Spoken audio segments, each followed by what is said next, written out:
Hello everyone, welcome to my channel. और आज हम लर्न करेंगे पॉलीहाइड्रोमिनास।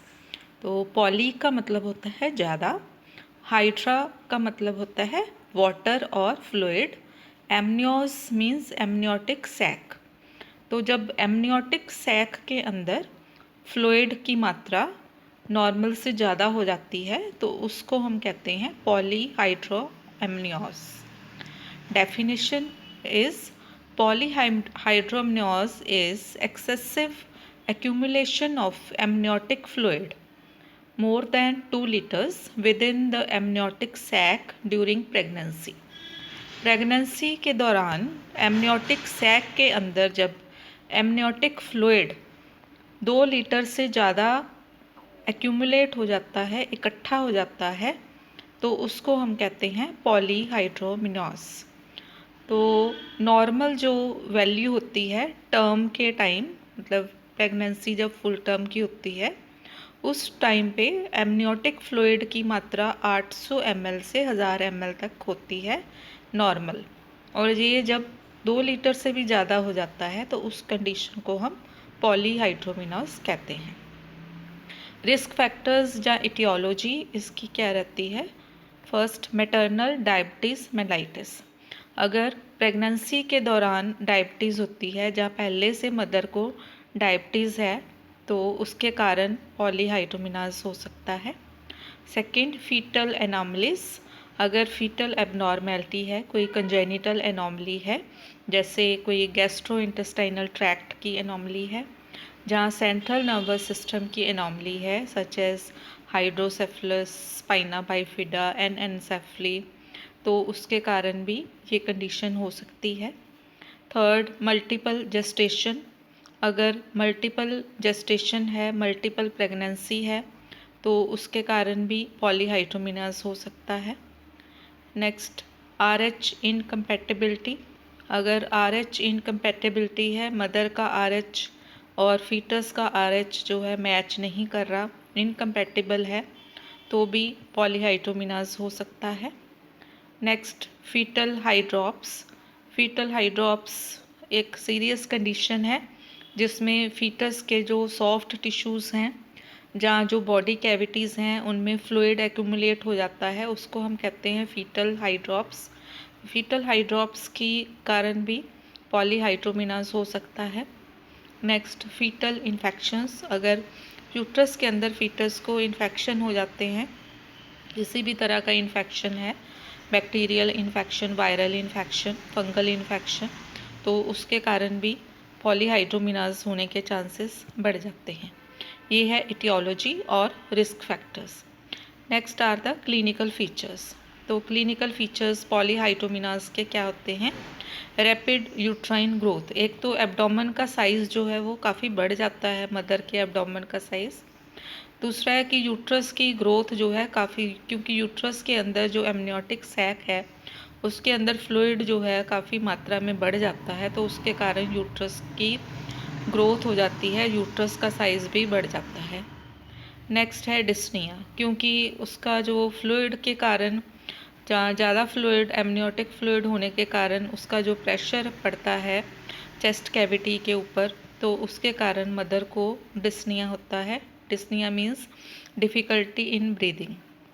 Next, orthopnea. ऑर्थोपिनिया मीन्स कि जब मदर लेटती है तो उस टाइम पे भी मदर को डिफ़िकल्ट ब्रीदिंग होती है, तो उसको हम ऑर्थोपिनिया कहते हैं। ये भी एक क्लिनिकल फीचर है। Next, swelling of the lower extremities. जो लोअर एक्सट्रीमिटीज़ हैं, लेग्स हैं, फीट हैं, उनके ऊपर स्वेलिंग हो जाती है, एडिमा हो जाता है। Next, abdominal discomfort and pain. तो ज़्यादा प्रेशर के कारण, ज़्यादा फ्लूइड के कारण एब्डोमिनल डिस्कम्फर्ट होता है और कई बार एब्डोमिनल पेन भी होती है। नेक्स्ट है palpable foetal parts during abdominal examination. जब हम एब्डोमिनल एग्जामिनेशन करते हैं तो फीटल पार्ट्स जो हैं पैल्पेबल होते हैं। तो ये हैं इसके क्लिनिकल फीचर्स और साइंस एंड सिम्टम्स। नेक्स्ट जो है वो है इफ़ेक्ट ऑन मदर। पॉलीहाइड्रोमिनास के मदर के ऊपर क्या इफ़ेक्ट हो सकते हैं? There are chances of increased risk of preterm labour होने के ज़्यादा रिस्क होते हैं, ज़्यादा चांसेस होते हैं। Then increased risk of placental abruption, तो प्लेसेंटा अर्ली सेपरेशन के या प्लेसेंटल एब्रप्शन के चांसेस बढ़ जाते हैं।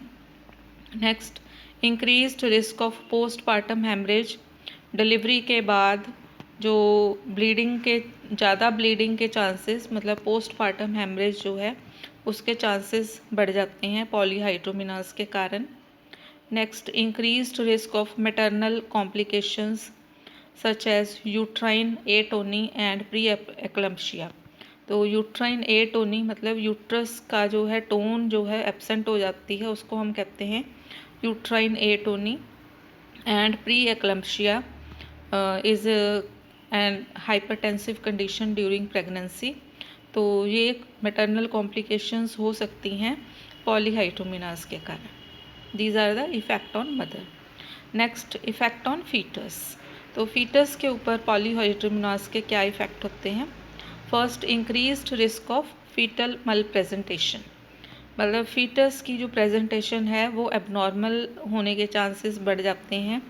तो मोस्टली इसमें ब्रीच प्रेजेंटेशन जो है वो होती है।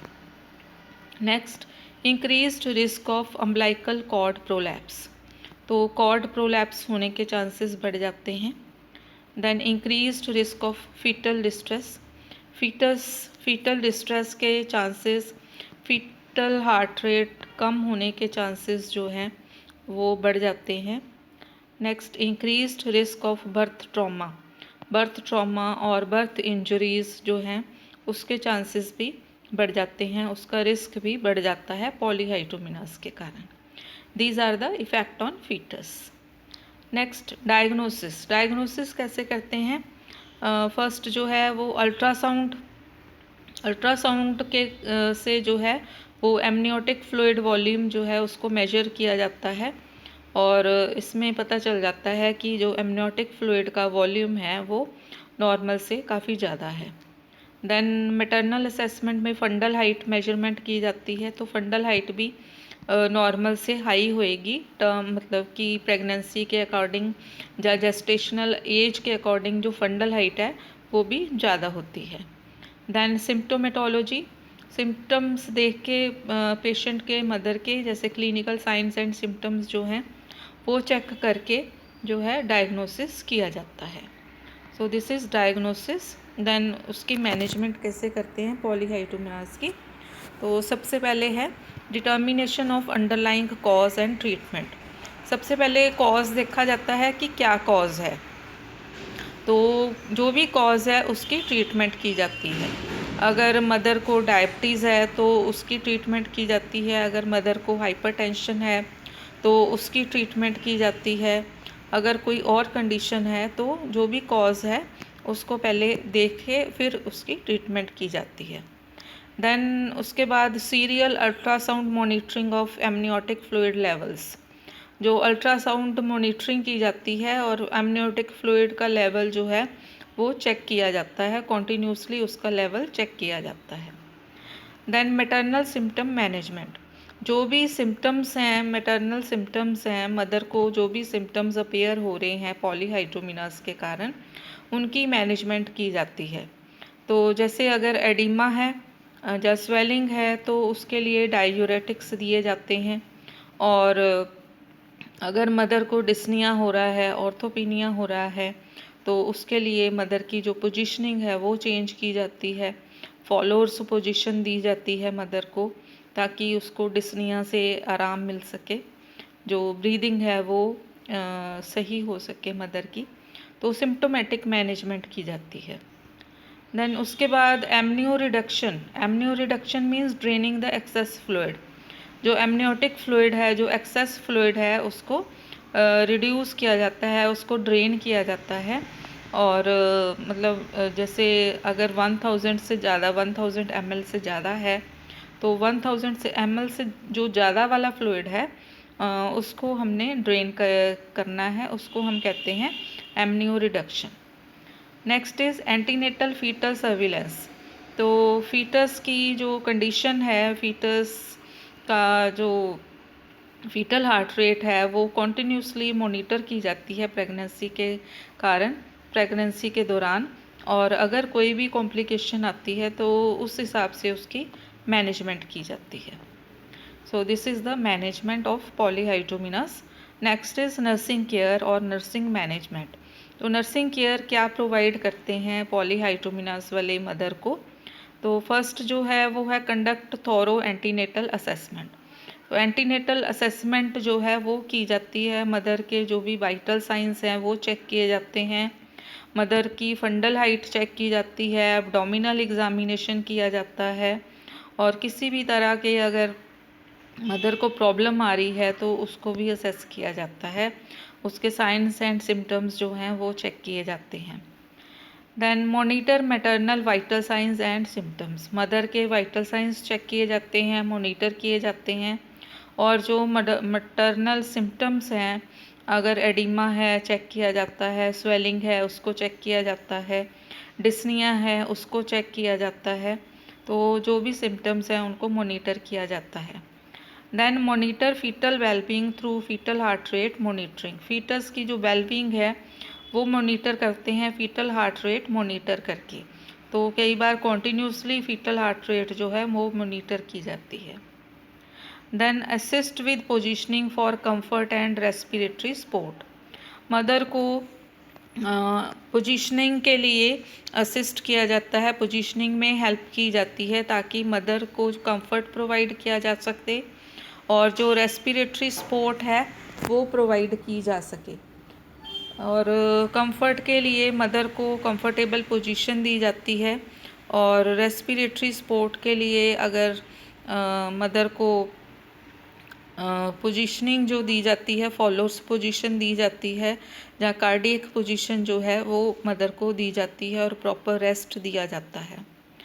Then next is provide support during procedures, अगर कोई किसी तरह का प्रोसीजर प्लान किया है, एमनियो रिडक्शन प्लान किया है, मतलब एक्सेस फ्लूइड की ड्रेनेज प्लान की है, तो उसमें सपोर्ट प्रोवाइड की जाती है, उसमें हेल्प प्रोवाइड की जाती है।